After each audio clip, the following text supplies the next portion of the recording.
Monks, secrets, and politics.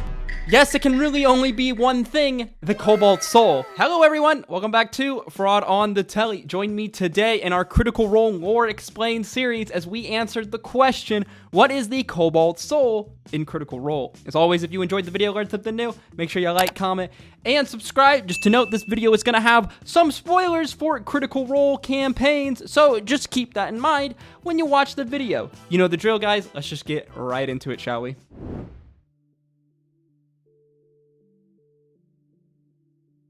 From the ashes of the calamity, the grand war between gods and men, which saw the death of 2/3 of the people of Exandria, came a time of peace and reconstruction.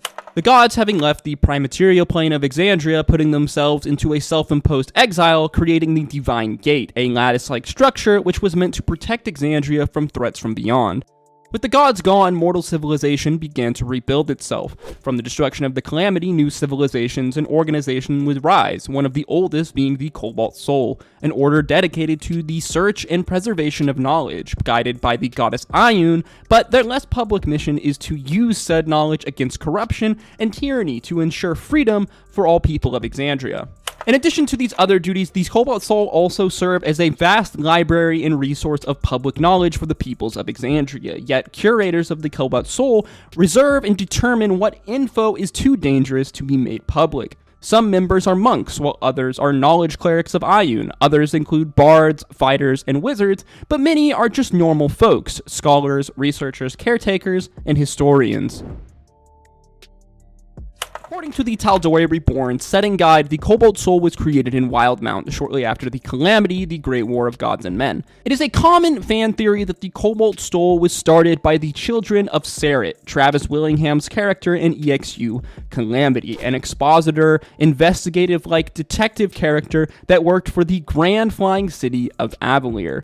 It is believed that the Cobalt Soul was started using an ancient orb of knowledge that was once owned by Paisha Porco, the keeper of the scrolls and Archmage of the Librarium Incantatum for the Flying City of Avalier, which was destroyed in the Calamity. But hey, that's just a theory. A Critical Role theory! The Cobalt Soul over many years would come to spread its influence across all corners of Exandria, with libraries and archives existing in Westren, Port Damali, Ankarel, along with the main archive in Rexingtrim and Vasselheim, as well as the Valley Archive in Zadash, Emon, and Eos, along with potentially many other outposts and libraries that are unknown to us, the audience, at the time of recording.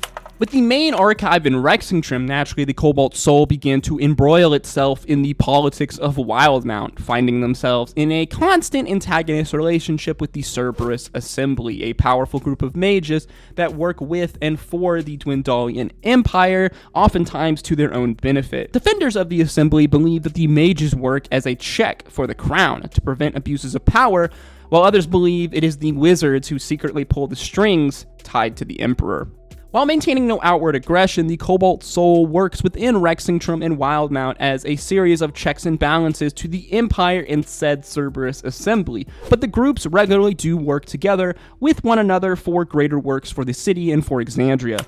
These libraries and outposts across Exandria serve as safe havens for knowledge and artifacts, as well as just a general library with areas open to the public, but under the watchful eye of the many monks of the order, who, while publicly share information, guard many secrets and ancient artifacts of power, which, if fallen into the wrong hands, would mean dire consequences for the rest of the world. Such artifacts include the Cloven Crystals, most famously appearing in Campaign 2, a sealing stone that can be used to free the ancient demigod Uk'otoa. The Cobalt Soul, in order to run efficiently as an organization, is divided into a number of ranks, the Order of Mages being their own in the hierarchy. Apart from the rest of the hierarchy, the Cobalt Soul is the Order of Mages, where the Cobalt Soul's casters are trained. These spellcasters serve a variety of purposes, from researchers to magical testers to magical subterfuge, use of scrying spells to discover new information, and illusion magic. In general, if one has an aptitude for magic, the Cobalt Soul will find a way to make them useful. Monk, the lowest and entry level into the Cobalt Soul, a member of the library and archive most often associated with the Cobalt Soul, as the monks have the most outward appearance. The monks have a variety of duties ranging from searching out knowledge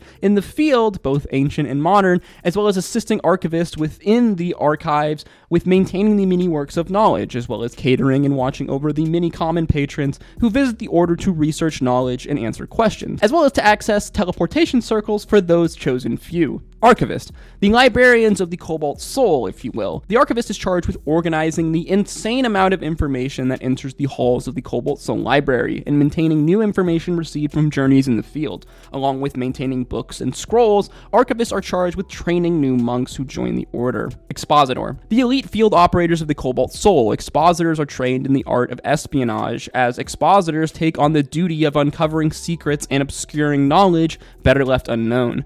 Expositors report directly to their High Curator, the top-ranked official at said Cobalt Soul outpost. Expositors' missions can range from political subterfuge to exploring an ancient temple to rooting out a cult of betrayer god-worshipping fanatics. Expositors are often trained as monks to use their fist and focus their chi life force energy, but other times they are trained as rogues for their stealthy abilities and handiness with a lockpick. Known expositors include the Mighty Nine member, Beauregard Lionette, who made it her own personal mission to root out the Somnovan, a corrupt city of ancient mages who she regarded as most obscene to nature. Later, Beau would devote herself to the undermining and dismantling of the Cerberus Assembly and their influence in Wildmount. Curator. Curators are the upper middle management of the Cobalt Soul outpost. Usually there exist anywhere from 3 to 5 curators, pure archive, but sometimes this number is greater for the larger archives like Vasselheim, where they manage the upper level operations of said archive. Finally, the High Curator. The High Curator is those to whom all other members of the archive must answer to. It is the top-ranking Cobalt Soul member at said archive. Consider them the CEO, making the most important decisions for each archive, along with advising and commanding the many expositors who report to them. The most well-known High Curator is Udala Fawn, the High Curator of the Rexington Archive. They, along with the High Curator of the Vasselheim Archive, share equal leadership over the entire organization of the Cobalt Soul.